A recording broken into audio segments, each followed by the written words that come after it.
Everybody, welcome back to Satyam classes. Now I started from the NCERT solution for class 6 science chapter 12 electricity and circuit. First of all, first question,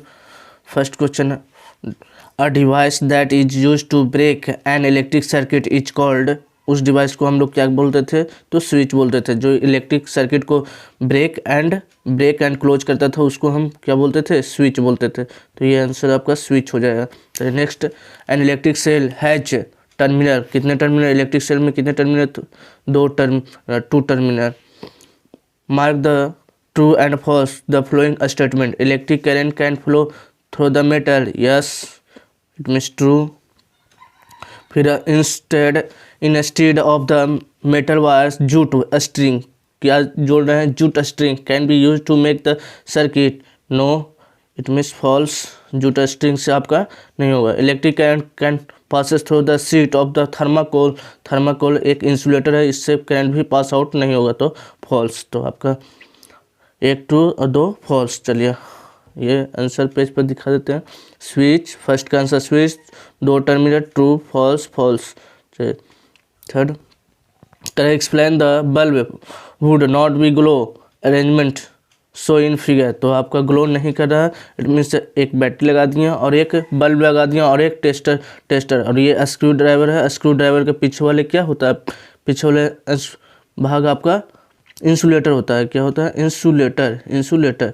तो insulator के साथ the bulb will not glow because circuit is incompleted due to presence of insulator in between, इसके बीच में क्या होगा? Insulator. यहाँ पर देख सकते हैं क्या होगा? इंसुलेटर। चलिए नेक्स्ट पेज पे चलते हैं। Complete the drawing so in figure indicate the where the free ends of the two wires should be joint to make the bulb is glow. तो जब आप ये थर्माकोल ले लिए, थर्माकोल पर 2 ड्राइंग पिन लगा दिए थे और इसको पिन अप से क्लोज कीजिएगा तो सर्किट क्लोज हो जाएगा। और सर्किट क्लोज होने के बाद ये बल्ब क्या होगा? करंट पास आउट होने लगेगा वायर में, तो बल्ब क्या होगा? ग्लो करेगा। आपका बल्ब क्या करेगा? ग्लो। इसी तरह से एक सर्किट डायग्राम बताया गया है। ये बैटरी लगा दिया गया है आपका, ये रेसिस्टर है आपका, बल्ब लगा दिए, स्विच लगा दिए और ये स्विच जैसे क्लोज करेंगे तो बल्ब क्या होगा? ग्लो होगा। आपका ग्लो होगा। चलिए नेक्स्ट पेज पर चलते हैं। आपका what is the purpose of the using of electric switch, name of the electrical gadget that have the switch built into the them. Switch answer हो जाएगा आपका। आंसर क्या हो जाएगा? The switch is simple device, switch क्या है आपका? एक सिंपल है that is use to either break electric circuit और इनकम्प्लीटेड, आइदर ब्रेक करता है और आइदर ब्रेक करेगा या क्लोज करेगा। Electric gadgets that have the switches built them the microwave, freezer, rice cooker, automatic electric iron, tester, ये सबको क्या करेगा? आपको ब्रेक कर सकता है या क्लोज कर सकता है सर्किट। तो यही आपका यूजिंग पर्पस है स्विच का, मैंने ब्रेक एंड क्लोज करना। मेन आपका क्या काम है स्विच का? ब्रेक एंड क्लोज करना। चलिए नेक्स्ट पेज पे चलते हैं। Would be the glow the after the, question number 6, would be the bulb glow after the completing the circuit so in figure in the. Question number 4, instead the safety pin we use the eraser, safety pin के जगह पर आप eraser use करेंगे तो कैसा work करेगा? Eraser insulator की जैसा, ये इंसुलेटर की जैसा वर्क करेगा। इंसुलेटर तो no, since eraser is an insulator so it does not allow the current passes through the, hence the bulb is not glow.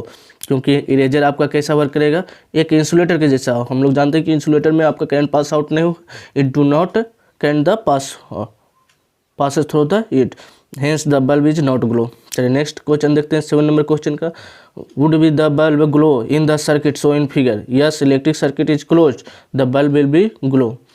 तो इलेक्ट्रिक सर्किट क्लोज कर जाएगा तो आपका बल्ब ग्लो कर जाएगा। चलिए next, using the conductor tester on an object it was the founded that the bulb being the glow is that the object conductor or insulator, explain that object। Answer हो जाएगा that object conductor because electricity can be passed through the only conductor से electricity pass out होगा, इसलिए उसको हम क्या बोलेंगे? Electricity.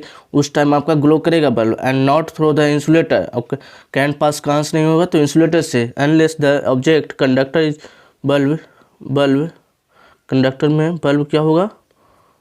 Could be glow.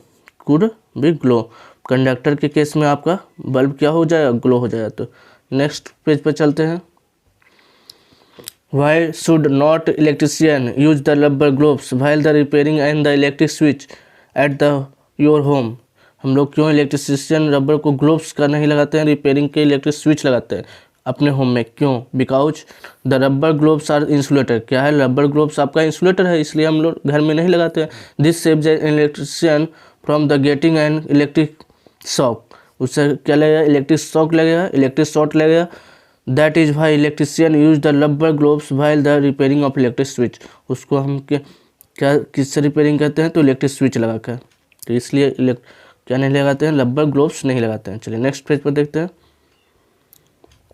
The handles of the tools like the screwdriver and paper pliers use for the pliers में electrician for the repair work usually the have the plastic और rubber covers on the them you explain. मैंने screwdriver के ऊपर देखते हैं कि insulator का type लगा हुआ था, या टेस्टर हो गया, जिसको टेस्टर पर हो गया, इंसुलेटर का वर्क रहता है, पिलास पर रहता है, पाइलर्स में पिलास पर देखते हैं प्लास्टिक का लेयर चढ़ा हुआ रहता है।